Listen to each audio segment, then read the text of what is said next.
Hello guys, selamat bertemu kembali di channel Timun Bonik.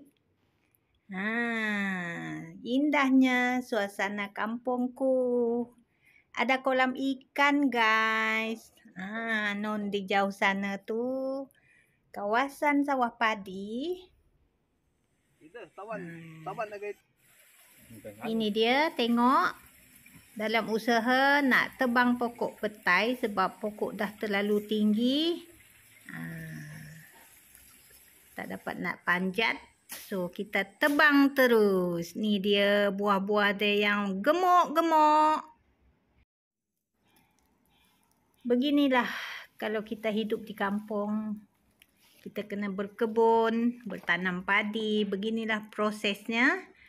Kawasan ni telah ditebas. Kemudian ditebang pokok-pokok yang besar tu. Lepas tu kita tunggu sampai dia betul-betul sudah mati. Kita buat pembakaran. Begini. Nampaknya api tak begitu nak melarat. So, tak apa sebab kalau banyak lagi ranting-ranting yang tak terbakar tu, kita boleh bakar sikit-sikit dan tempat pembakaran tu nanti, setiap tempat pembakaran, kita boleh tanam sayur-sayur kat situ. Macam ni, tengok. Kita boleh bakar dia sikit-sikit, potong-potong. Kita kena banyak buat kerja waktu ni. Proses ni memang akan mengambil masa selama seminggu. Sebab kita tak boleh nak habiskan dalam sehari ataupun 2 hari. Dan sejurus selepas habis pembakaran, saya kena terus angkat-angkat ranting yang dah pendek-pendek macam ni. Kita campak ke unggun api supaya nanti ranting-ranting ni nampak bersih. So, senang untuk kita nak menanam padi, sayur. Macam-macam kita boleh tanam kat sini. Dan keadaan pada waktu ni memanglah panas sebab kita memang dah bersedia untuk buat kerja-kerja yang macam ni. So, kita kena tahan. Tengok. Sekejap saja buat ni sudah berpeluh-peluh. Best kan?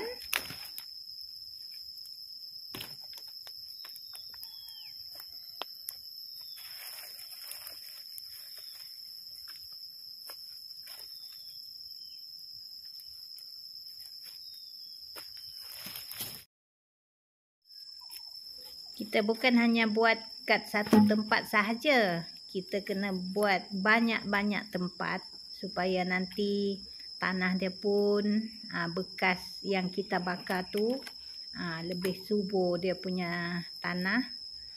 Tak perlu sangat kita nak tabur baja ya. Kita guna saja bahan organik. Macam tu. Sebab tu orang dulu-dulu hidup dia sehat. Sebab tak makan baja sangat. Ini dia proses menugal. Kawasan ni sudah bersih. Walaupun ada rumput sikit-sikit. So, kena buanglah mana yang sudah nampak tumbuh tu. Kita kena buang-buang dia. Beginilah. Kami hanya ada 5 orang.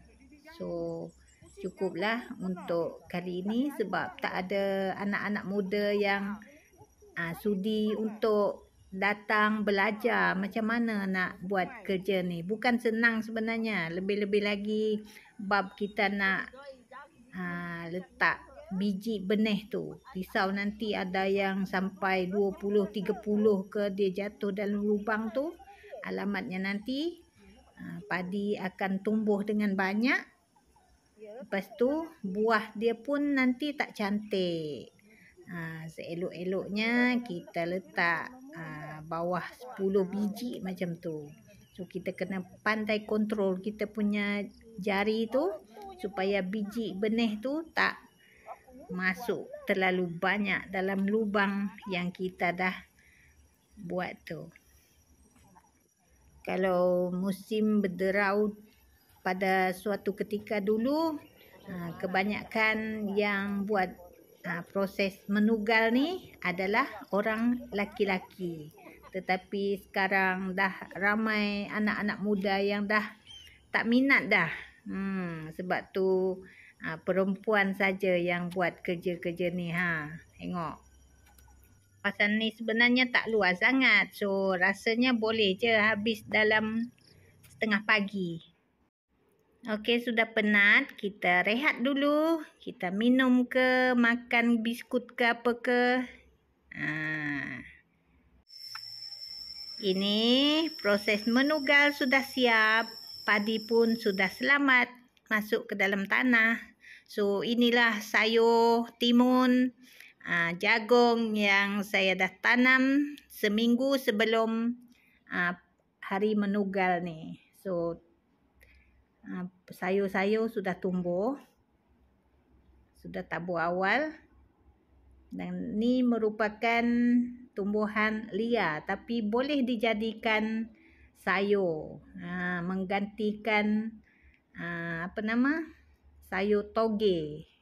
Tengok, kita basuh bersih-bersih, lepas tu kita tumis, buat sayur tumis. Sedap tau. Dan boleh dikatakan padi ni agak jarang jarak dia, tapi kita boleh top up baru.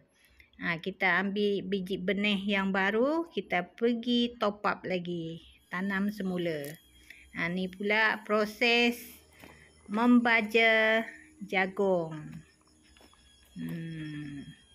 Sebab kalau tak dibaja nanti dia tak tumbuh dengan cantik. Sebab tak ada khasiat tanah dia. Kalau bab yang saya bakar tu okey lah. Yang ni usia padi sudah 2 minggu. Sementara nak menunggu proses seterusnya di padi bukit. Sekarang kita ke kebun jagung pula. Kita menuai hasil jagung. Tengok macam ni lah kalau duduk di kampung ada je kerja kan. Kutip hasil ni pun bukan kita suka hati ambil. Sebab kadang-kadang nanti walaupun kita confident dia dah cukup matang, sebaliknya ada yang tak matang lagi. Kalau kita jual orang akan komplain.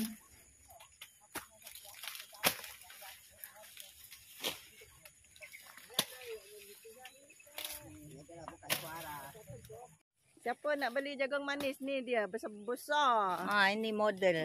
Mari beli. Sedap. Rugi tak beli. Sekarang pula saya bawa kalian semua ke kawasan padi paya. Beginilah keadaan kami di sini bila musim menanam padi selalu tak ada air sebab waktu ni cuaca masih panas. So kalau kami nak menakung air pun memang tak akan ada air naik ke atas kawasan padi paya tu. Tapi walaupun kami tanam dalam keadaan tak ada air, padinya tetap tumbuh dengan subur. Yang ni baru sehari 2 tanam memang dia nampak kuning. Tapi biasanya selepas seminggu padinya akan menjadi hijau semula ya. Ni pula kawasan dia agak keras tanah dia. So amatlah sesuai untuk tanam sayur-sayur. Macam ni tanah dia agak lembik sikit. Bolehlah tanam padi. Beginilah keseronokan bila duduk di kampung. Kita ada kolam ikan. Kat sebelah kanan tu tadika. Tengok keadaan cuaca di sini. Sangat-sangat cantik. Tu nampak tu kapal terbang tu. Dia pergi ke arah Semenanjung, Malaysia. Kapal terbang yang nak pergi ke Kuala Lumpur. Yang ni pula proses membuat lesung padi. Yang waktu ni dah ada padi dah tumbuh. Boleh nampak padi tu. Tapi yang lain-lainnya memang tak nampak sebab dah ditutupi oleh habuk-habuk kayu ni tadi. Tapi dia tak akan mati sebab kita tak pijak dia apa semua. Nanti dia akan tumbuh, akan nampak lagi. Padi ni dalam usia seminggu. Inilah bakat yang ada pada abang saya yang seorang ni. Macam-macam yang dia boleh buat. Meja apa semua dia boleh buat. Kalau dia jumpa kayu-kayu yang antik-antik, dia akan kutip bawa balik. Buat kirim darat singai.